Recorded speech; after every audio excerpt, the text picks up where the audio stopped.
Well, hi there, and welcome to Nowhere to Hide. I'm Brian Hyde. School choice is not a settled subject by any stretch of the imagination. And when you hear what I have to share with you today about a couple of things taking place within the Idaho legislature, you may wonder why. Why is it that opponents of school choice continue to fight, even though that door has been opened and upheld by the Idaho Supreme Court? That yes, that is absolutely something that is constitutional.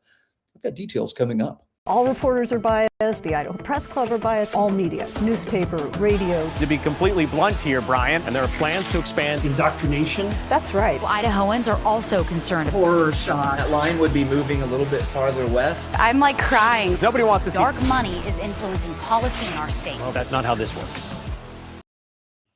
Once again, welcome to Nowhere to Hide. You don't have to be a political junkie to stay abreast of what's happening in the Idaho legislature. Even so, there are a lot of moving parts, and I'm grateful for individuals who make it their business to stay on top of it, and more so to share that information with the rest of us. So special tip of the hat to Brian Allman from the Gem State Chronicle, as well as Matt Edwards from the Idaho Citizens Alliance.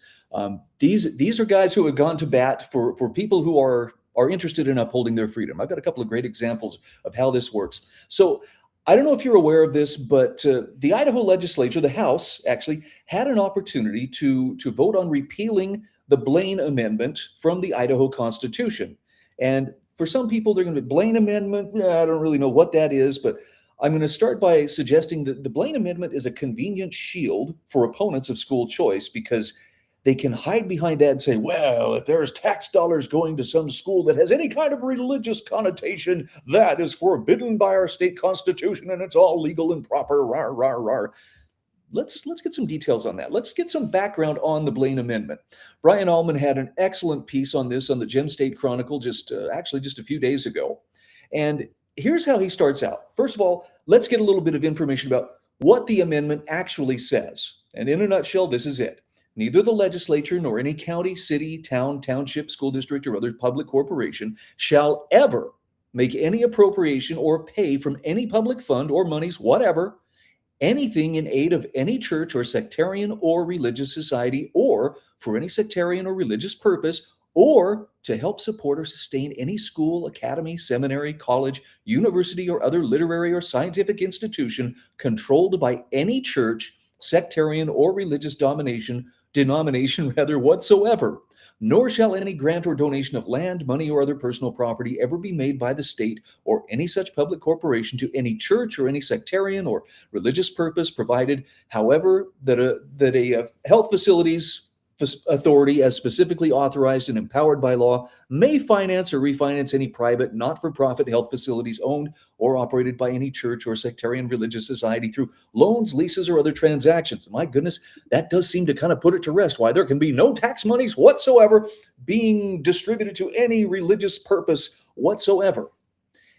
And yet you have to understand a little bit about what was the history, but why was the Blaine Amendment adopted, not just by Idaho, but by numerous other states as well.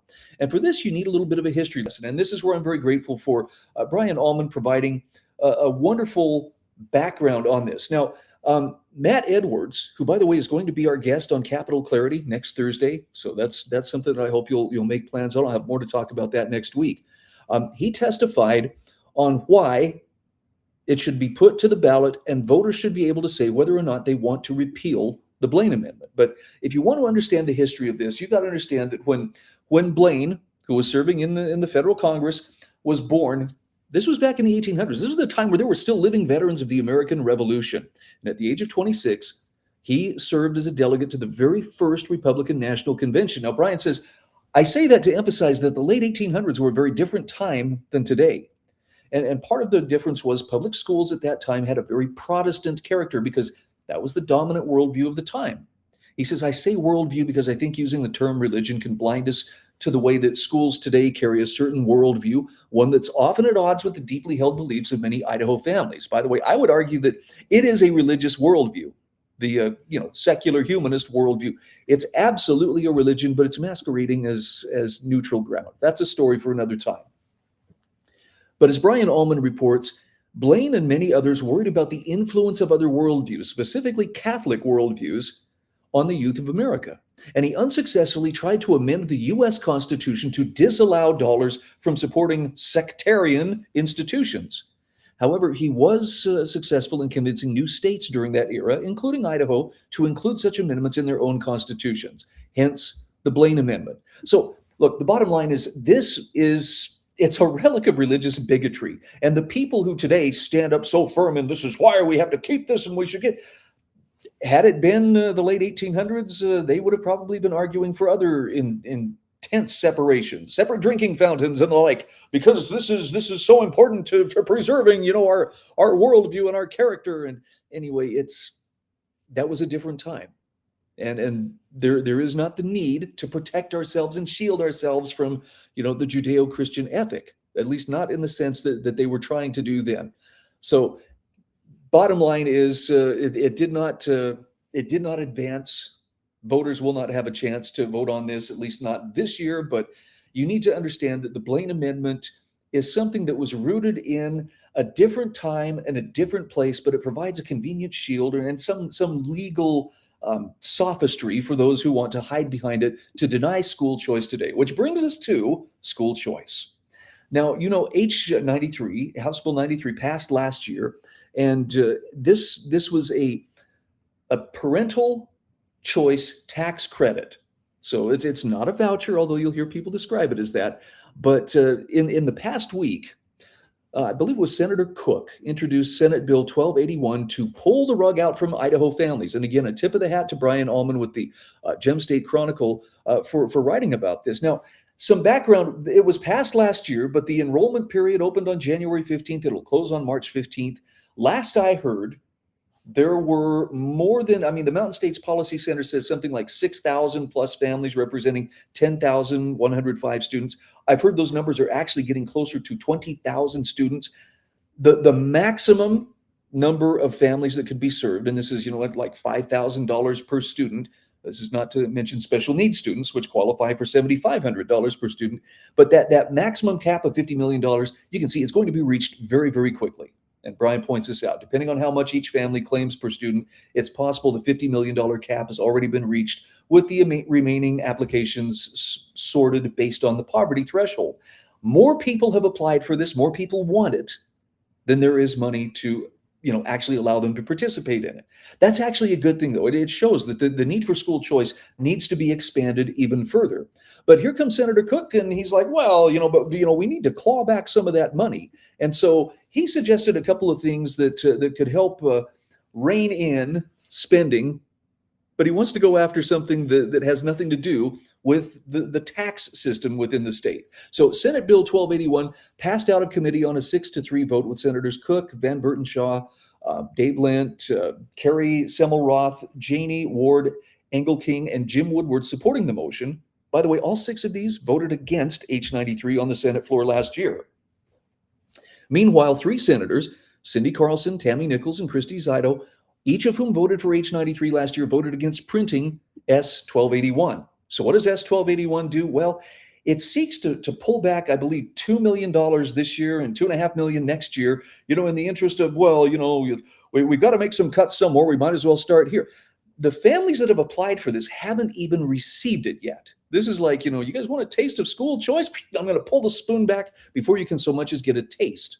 And Brian points out here that perhaps the most telling moment of the presentation came when Senator Nichols pointed out that the Senate Education Committee was not the appropriate venue for introducing a bill dealing with the tax code.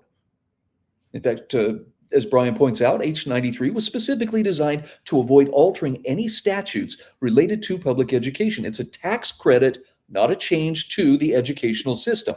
So the water's a little bit muddy there, but during the committee debate, the bill sponsor, Senator Kevin Cook, openly acknowledged, well, this legislation may hurt somebody, but what better time to take back a little? After all, the governor's been telling agencies throughout the state it's time to trim their spending. And there really is a need to trim spending. But again, this is not about taking money out of the state's coffers. This is about allowing parents to use their own money for things that count toward their child's education. Now, during his presentation, Cook referred to the tax credit as a voucher scheme. Does that sound familiar? I believe we may have mentioned that a time or two here on this program. Language commonly used by Democrats and their allies in local print media, but it's not a voucher. It's a tax credit. Now, the launch program, which was passed couple of years ago, that could reasonably be described as a voucher. Students and families are not directly reimbursed for tuition, but the funds are sent from the state to the institution. In other words, it passes through the state's hands on its way to those favored industries that are benefiting from it. So he says, I would suggest this is one of several major differences between the parental choice tax credit and the Idaho launch grant. The tax credit is not an appropriation, meaning it never went before JFAC, the Joint Finance Appropriations Committee. It's a tax credit, meaning it reduces the tax revenue collected by the state. I know there are those who believe, oh, it's our money, but it's not. No, if it's not collected, it's not your money. It's the money of whomever earned that money. And for those on the left, this distinction makes little difference, Brian says, because they begin from the premise that the state owns your income and may generously allow you to keep some of it after funding its preferred programs. But conservatives, on the other hand, believe, hey, your income is yours. Government may take a portion only to fulfill the basic functions of government. That's a distinction that, again, seems to be lost on a few. Launch, by contrast, is an appropriation. What was it? 80 million, something in that neighborhood. JFAC has to reappropriate the in-demand careers fund each year, which requires the legislature to move money from the general fund in order to sustain the program. Where does that general fund money come from? That's right, it comes from the taxpayers. Now, Brian says, this brings me to the last and perhaps most important difference between launch and the tax credit, and that is control. With the tax credit, parents are free to claim reimbursement for private school tuition, tutoring, micro schools, even curricula used for homeschooling. None of those options fall under the authority of the State Department of Education, and that really alarms statists who believe that anything not under the control of the state is by definition out of control. H93 did not impose educational standards beyond a basic foundation in English language arts, mathematics, science, and social studies. So it's important you understand that difference. Launch, on the other hand, is limited to careers the Workforce Development Council determines to be in demand. Do you see where, state and industry are, getting a little cozy here? At present, that list involves or includes fields like commercial driving, welding, hospitality, dentistry, IT support, project management, bookkeeping, coding, HVAC, and automotive technology. It even includes cosmetology, barbering, and eyelash aesthetics. Now, you want to ask something interesting. How much did lobbyists for those industries donate to the politicians who supported launch and continue to support launch, and maybe trying to claw back some of that money that they feel like they're not getting from parents who choose to use the parental choice tax credit?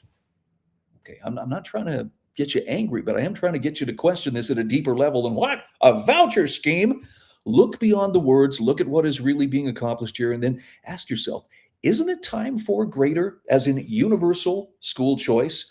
And for that matter, why is it that some within the legislature and within the education establishment fight so hard to avoid giving anybody so much as a taste of what educational freedom is like? I think there's a bigger issue and maybe a bigger agenda I almost said scheme, a bigger agenda that's at risk here. Well, that's probably something we'll have to talk about in a future show. I'm Brian Hyde, and this is Nowhere to Hide. All reporters are biased. The Idaho Press Club are biased. All media, newspaper, radio. To be completely blunt here, Brian, and there are plans to expand indoctrination. That's right. Well, Idahoans are also concerned. Horror shot. That line would be moving a little bit farther west. I'm like crying. Nobody wants to see dark money.